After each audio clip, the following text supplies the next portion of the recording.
அன்பர்களே, சமூக வலைதளங்களில் வெளிவருகின்ற சில பதிவுகள் நமக்கு மகிழ்ச்சியை கொடுக்கும்.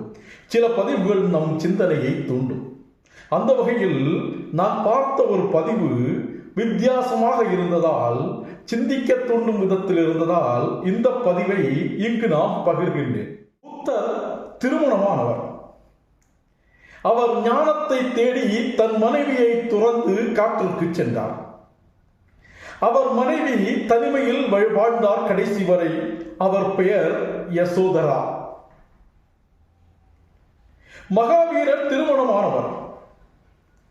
அவர் துறவு வாழ்க்கை மேற்கொள்ள விரும்பி மனைவியை துறந்தார். கடைசி வரை அவர் மனைவியும் தனிமையில் வாழ்ந்தார். அவர் பெயர் யசோதா. இந்த இரண்டையும் சொன்னவுடன் மூன்றாவது யாரை சொல்லப் போகிறேன் என்று பலரும் ஊகித்திருப்பீர்கள். ஆம், பாரத பிரதமர் நரேந்திர மோடி. அவரும் திருமணம் ஆனவர்.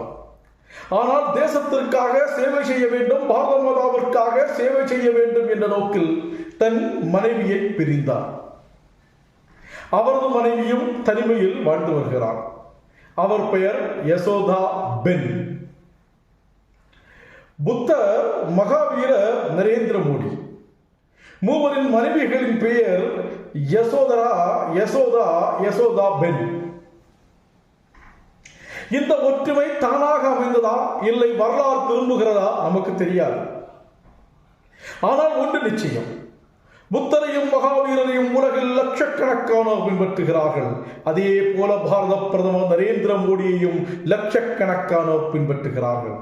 ஆக சரித்திரத்தில் எப்போதாவது நிகழும் நிகழ்வாகவே இதை நாம் பார்க்க வேண்டியிருக்கிறது. இந்த பதிவு பிடித்திருந்தால் அனைவருக்கும் பகிருங்கள். தொடர்வோம். உங்கள் கிரீஷ்.